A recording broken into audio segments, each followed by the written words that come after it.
kids, you're back. I hope you're here to get answers, to get help, to get support, not to cheat. I know I say that all the time. You got to put yourself in an environment where you are struggling. You're grabbing the nearest thing next to you. Don't grab your cell phone, but throw the thing. Get mad. Get upset. And then after you've tried your best, then come here and get help from me, because that's the way it's going to work best. This is the Algebra 2 Common Core, January 2018, the most recent right now, but it will, not for another 2 or 3 weeks. We'll have a new one. My name is Mr. Krause. You can call me Mr. Key for the next hour or so. By the way, all of this stuff can be found at www.Mr. Krause, although my website is way under construction right now. Actually, I just link over to where these things really are for now, but they'll all be at this place eventually. And if you're not watching this in 2018, they're already there. Otherwise, you're going to find them at www.nk. This website's going to go away soon, infinity.com. And that site will be gone soon, only because our district doesn't like it. So, let's get ready to rock and roll. Get your calculator on and get ready to crush this test. And we're going to start, I believe, with question number 13. All right. All right, so let's write what we got here. A, E to the BT. Now, you understand that this E is the exponential function E. It's not a variable E. It's the exponential function E. A, B, and C are all positive. Okay, no problem. And O is equal to C. And it wants us to solve for T. Now, T is an exponent. If I ever have to solve for an exponent, you know you have to use logs. Not to mention, all of those answers are logs. So, let's do it. First thing you do is isolate the weird thing. Divide by A. Divide by A. I get E to the BT equals C over, and yes, that's an A. Now, in order to solve it, you have to use logs, but in this case, and just like all these answers, you have to use natural logs. So the natural log, base E, again, we're not going to be able to put that in your calculator, so we don't care. Logs are equal to exponents, so that's BT, so of C over A. So natural log of C over A. How many have natural log of C over A? Just 2. But now I want to get B by itself, or T by itself. So I divide by B, and there's my answer. Now, honestly, this could have been done using the calculator. It's kind of convoluted. What you do, this is T, so you take this and store it into T. And then you'll have a number in for A, you'll have a number in for B, and now you have a number in for T. Type in all this. That gives you,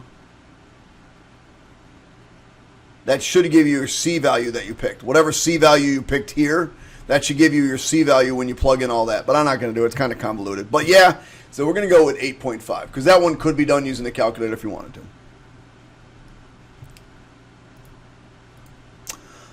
This one right here, there's no other way, especially since all the answers are decimals. The only thing they're testing here is whether or not you're going to use the calculator. So this is another calculator question. So we're going to do it. So let's see. Get out of this. Don't save. Go into graph mode. Now the right side is the absolute value. So that's under the key of everything. Absolute value of x squared minus 9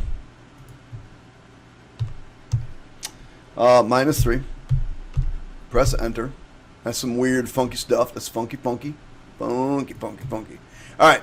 And then we're going to go tab. And we're going to type in the other side, which is control log base 3 of x. Enter. So notice right here I have 2 points of intersection. Hopefully my big head's not in the way. So right here I have 2 points of intersection. I don't know why I did that. Just want to shrink it a little bit. Get away from my head. There you go. So now how do I get those? I go into menu, analyze graph, intersection, so click. There's one answer. Do it again. Menu, analyze graph, intersection, click. There's a way to get both of them at the same time. I like doing it this way. So the question says is For what values of x? Round to the nearest hundredths place. Well, 2.29, 3.63. Choice 1. Now we're at 9.5. Remember, you only need 13 to pass this silly test. Now, this question here is ridiculously easy. Now, the reason I say it's ridiculously easy is because of this right here. It's on the unit circle. If they ever tell you you're given a point on the unit circle, this is cosine and this is sine. Now, you got to know what secant goes. If you forget, you can come over to the calculator and it helps you out a little bit. You hit the trig button, sine, cosine, tangent. So sine goes with cosecant. Sorry, my calculator's flipping out. Sine goes with cosecant.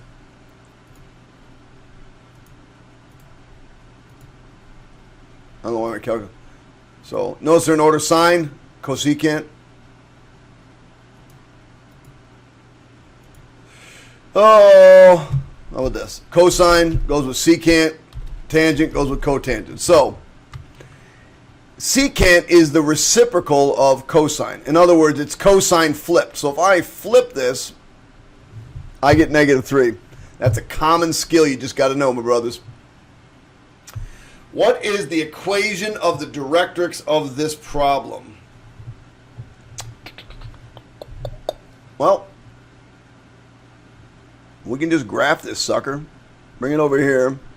So I'm going to divide both sides by -8. So I get y minus 3 equals, now if I divide this by -8, what I really have here is -1/8 x plus 4 squared. And if I add this 3 over, I get that. So that's what I'm going to graph. And I'm just going to use my calculator to get this one.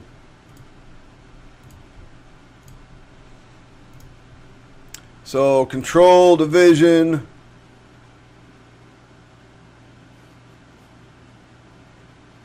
-1/8 x plus 4 squared. Plus 3. Shabam! There it is. So I know if I graph this, my directrix has to be up here above this. It's asking for the directrix, right? So I know it has to be above that, so it has to be 1, 2, 3. That's 3. It's got to be either 4 or 5, and there it is, y equals 5. Now I could just use the calculator to get it. I can go to Menu, Analyze Graph, Analyze Conics, and go, hey, what's the directrix, and click on it, and it will tell me. It'll also do focus for me, and vertex. The vertex should be obvious. Focus. There's my focus. Okay. I'm not sure. Those might be locked out from you. The common sense would just be saying the directrix is above, the focus is below. All right, there it is. Choice A.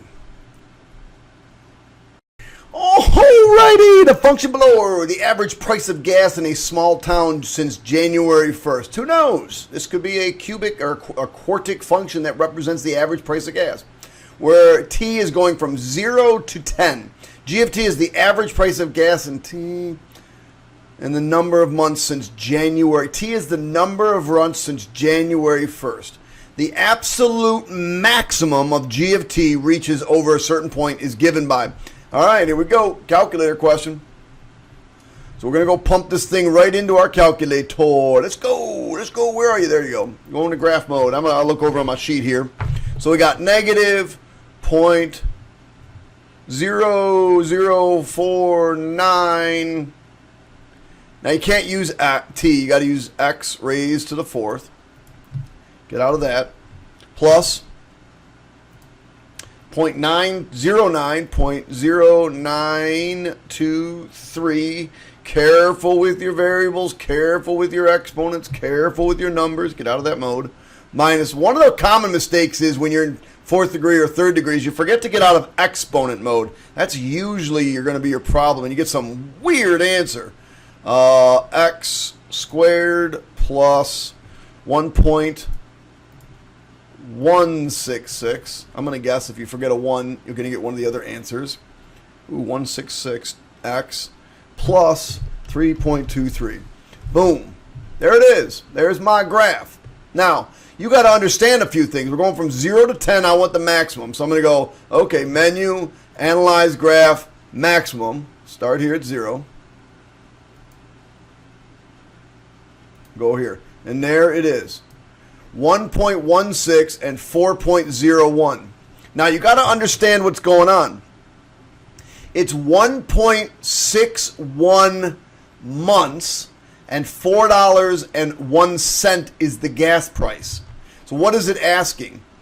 What is the absolute price or maximum of g of t? Now, g of t is your y value. It is not asking for your x value. They were kind of nice to you to give you 1.6, but that's not the right answer. The answer is $4.01. That's the maximum. Careful, careful, careful. All right, written in simplest form. Another calculator question. What are we up to? Like, I think we're up to like 9. What do we get? 8, 9, 10, 11. This is another one that can be done just using this calculator. Man, this test is ridiculous. So let's factor that numerator. That's c plus d. Bam. C minus d. Shabam. All over. Now, this is the weird one. D and d. Now, I got to multiply to negative 2. So that's positive 1. Oops, positive 2. And negative 1. But it's negative 1c and positive 1c. So it's really d minus c. All right. And this is plus 2c. So now here's the thing you got to remember. These two are not exactly the same. This is c minus d, and this is d minus c. But they do, in fact, cancel out. In my class, we call that the negative 1 rule. We put a negative 1 up top. All right? So do I have that as an answer? Well, they don't have anything in parentheses, but they did distribute the negative. And we get this answer right here. Now, I'm going to prove it to you that can be done using a calculator. I know you don't believe me because you're like, Mr. Krause, I don't believe you. You're a punk. You a punk. So 2.35. Again, pick weird numbers. It makes no difference what number you pick. C. 7.56. Control var D. And what we got? C squared minus D squared. C squared minus D squared all over D squared plus C times D minus 2C squared. Boom. That's what we get. Now, we came up with control division. Negative C minus D. So negative C minus D all over D plus 2C. D plus 2C. All right. Doesn't take that long. What?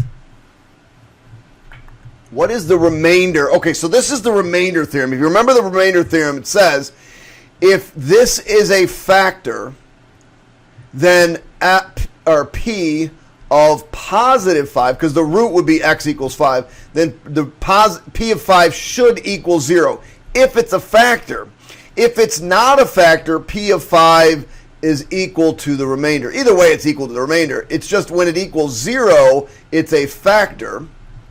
And when it doesn't equal 0, it's whatever the remainder is. So really, all I got to do is check P of 5. Calculator. I'll show you how we can do this using a calculator. Well, I could do long division. I will do. Let me do the long division real quick. X minus 5 into 2x cubed plus, what happened to the squared term?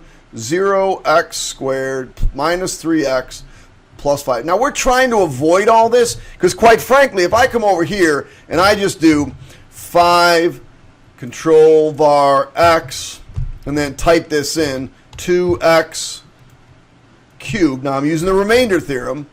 Minus 3x plus 5. The answer is 240. And there's my answer. Now, I'm going to use that's the remainder theorem. Boom. There it is. But I'm going to use long division to see if I can get it right as well.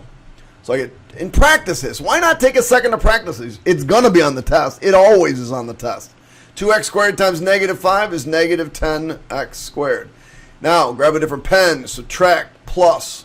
This becomes 10x squared minus 3x. We're going to multiply by 10x. 10x times x is 10x squared. 10x times negative 5 is negative 50x. Grab a different pen. Minus plus. This is 47x plus 5. So this is going to be plus 47. 47 times x is 47x. 47 times negative 5 is negative 235. You can do it on your calculator if you want.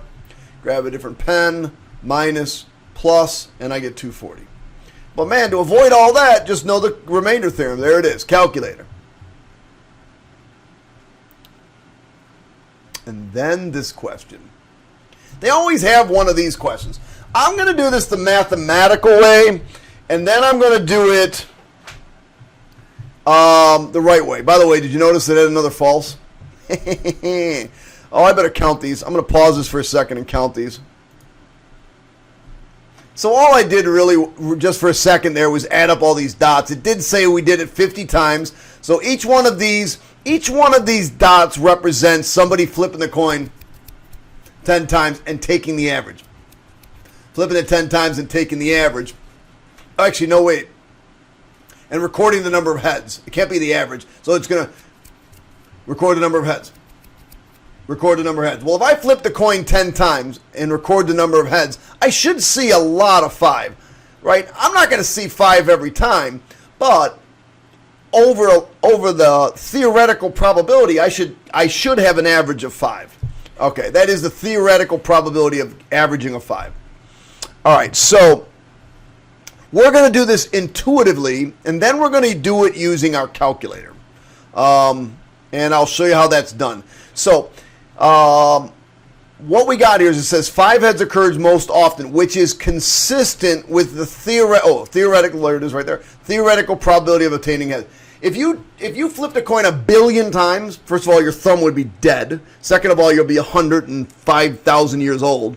But you would have a probability really close to 5. I mean, it might be exactly 5, but it's probably like 5.001. But it's going to be really, and that is the theoretical probability, and you should expect to see 5, so that kind of makes sense. Then it says 8 heads is unusual. Now here's what they're trying to mess with you. Be careful with your unusual and not unusual. Like, that's really dumb. Unusual and not unusual. How about 7 heads is common? Why did they write not unusual? To me, that's a very language-based thing. And for those of you that English is not your first language, you know, that's a tough question. What is this not unusual, unusual? So that's kind of weird. And then when they translate it, probably the translation is even worse. So that's a tough question for many of us, even all of us that, you know, English is our first language. But anyway, so 8 heads is unusual as it falls outside the middle 95%. They always talk about the middle 95% for some reason. So if this is the middle, wouldn't 95% probably be about, I'm going to guess this would be about 95%, right? A little bit down here and a little bit down here. It's around there, correct? It's got to be around there somewhere. So does 8 fall outside? It's a close call. I don't know. It doesn't seem like it falls on the outside. Let's see. So that might be the right answer. Obtaining 3 heads or fewer occurred 28% of the time. Well, 3, there are, how many is that? 10, 13, there's 14. 14 out of the 50 were 3s. Well, that's 28%. So that works. And 7 heads is not unusual, is common, or should be expected. Is 7 heads, should that be expected? I mean, if you're flipping a coin 10 times, is it going to be common that sometimes you get 7? Sure. 7's normal. If I got 9, that's not going to happen very often. 10, that's not going to happen very often. 1, that's not going to happen very often. 7, that's going to happen quite often. And that is inside the 95%. So that's not that should be correct. So this is probably the answer. Just analyzing it using my brain. And that's how most of this should be done. Now, I believe there's a way to do this mathematically. Let's go try to tackle this on our calculator. We're going to have to use a spreadsheet. And something we don't do very often. I'm just going to go X and frequency. I don't think you can type in the whole thing freak. I'm just going to put F. So this was 1, 2, 3, 4, 5, 6, 7, 8, 9, 10. 1, 2, 3, 4, 5, 6, 7, 8, 9. And it had 10 on there. We might as well put 10. And let's see. It was 1, 3, I think 10, 13, nope, 7, 13, 7, 3, 4, 2, and since I got 10 there, I'll put a 0. So in this case, oops, sorry, we're still going to do one variable statistics because it's just one variable flipping a coin. I know we haven't done this, my class hasn't done this in a long time. Stat calculations, one variable statistics. We do have one list. Our variable's called X, but in this case we have a frequency list we called F. Not just one, it's called F. And if I click OK, there's my average. So I have an average of 4.86. So my X bar is equal to 4.86. And my standard deviation of my sample, actually it should be p hat, standard deviation of my sample, heads or not heads, is 1.876. 1.876. Now you have to remember 95% is 2 standard deviations. So if I take my X bar and I add and subtract 2 standard deviations of my p hat, I'm going to get 4.86 plus 2 times 1.876. I'm going to come over to my calculator. So 4.86 plus 2 times 1.876. Boom. 8.6. And if I subtract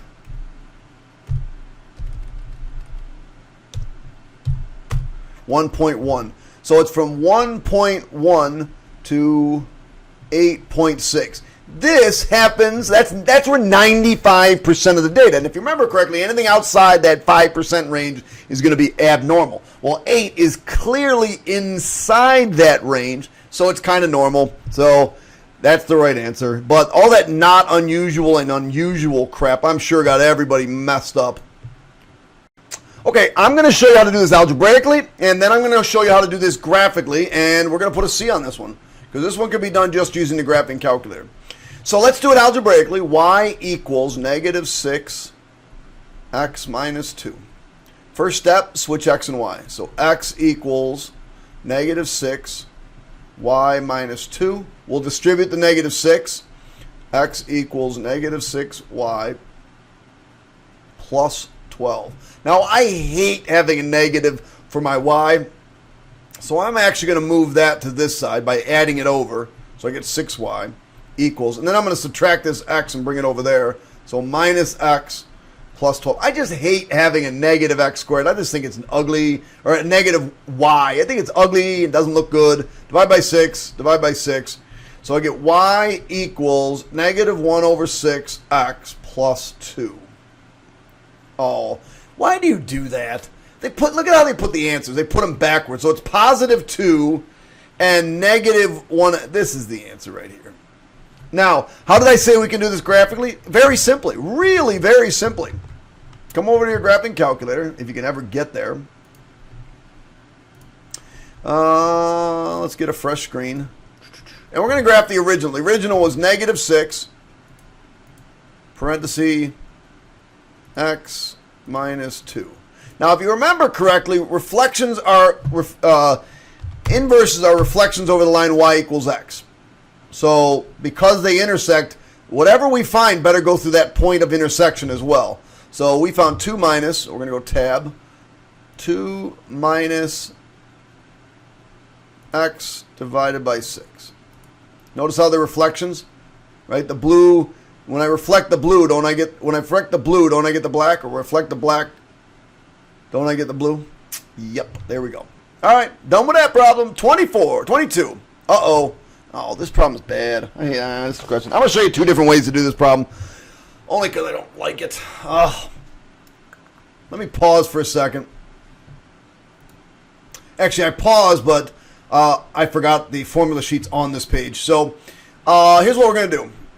He put 1 cent in, and then he tripled it, and then he tripled it. So he took the 1 cent and he tripled it, and then he tripled it again, and tripled it again, and tripled it again, and tripled it again. Don't necessarily like this question, but whatever. It is what it is. And we want to figure out how much money he has when we're all done. Well, if you remember correctly, that is going to be a sum of a geometric series formula, and that's this one right here. Where is it? I think they're just trying to use this formula a lot. So it's the sum of a geometric series. Go back to where we were.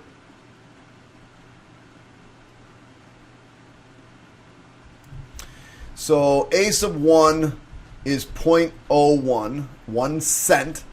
R is the rate at which we're increasing. So 0.01,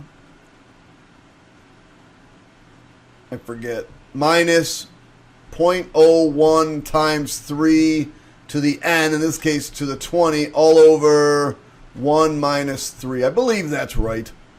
Sometimes I mess up that formula. It could be a plus. I doubt it, though. So let's go. So control division. 0.01 minus 0.01 times 3 raised to the 20th all over 1 minus 3.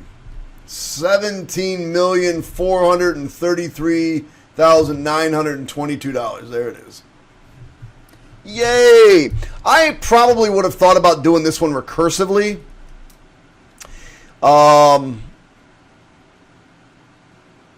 Just leave it like that. That's all you want to do. All right, let's talk. If the function g of x is equal to a times b of x represents an exponential growth function, which statement has to be true? Now, since it is growth, we know that the base has to be greater than 1. Remember, if we're going to have growth, you know, if I multiply by 0.8, that's decay. If I multiply by 0.9, that's decay. If I multiply by 0.1, that's decay. But if I multiply by 1.8, that's 80% growth, 90% growth, 10% growth. So we know that b has to be bigger than 1 in order for it to be growth. So, and because we're going to start with, because we have to start with, oh, here's another false question. Doggone it. We have to, I thought we were done. I'm like, yay, it's 1. But again, stupid false question. Have a highlighter. Highlight it. Know that they love to trick you. This is true. We have to start out with some amount, and then b has to be bigger than 1. So if you plug a into this equation, or if you plug 0 into this equation, you get a times b to the 0. Well, you got to remember that b, anything raised to the 0 power is just 1. And so we get a. So that's true. The asymptote is a y equals 0. Well, do you remember that all exponential functions go through, all exponential functions that don't have a transformation, like a plus or minus, go through the point 0,1. And they have an asymptote with the x-axis, or the x-axis, which is the line y equals 0. And they don't go through the point b0. They go through the point 0,1. And if you didn't have this in here, they would go through the point 1 and base. So there's the right answer. You could have done that kind of using a calculator, kind of not. And finally, we get a recursion question. The cool thing about this one is, this one says, which ones ask you about the recursive formula? Well, these aren't even recursion. Remember, recursion has 2 steps. They give you the first term, and they give you the equation. Now, the only difference between these two equations is this is a sub n minus 1, and this is a sub n plus 1. Well, if you remember correctly with recursion, we assign our first one a sub 1 equal to 2500. And then our a sub n says, do something with the previous term. Well, the previous term is always a sub n minus 1. And so that's why that is the correct answer. And that's it, kids. Hit subscribe, hit like, tell me what you think. I appreciate you subscribing. I appreciate you staying subscribed. That's all I ask. Stay subscribed. It helps me out a little bit and build up my viewership. All right. Say a thank you to Dunkin' Donuts, who doesn't really sponsor me, but I drink their coffee anyway. All right, kids. Good luck on the Regents. All right. Work hard. Study hard. Get my flashcards. Bye.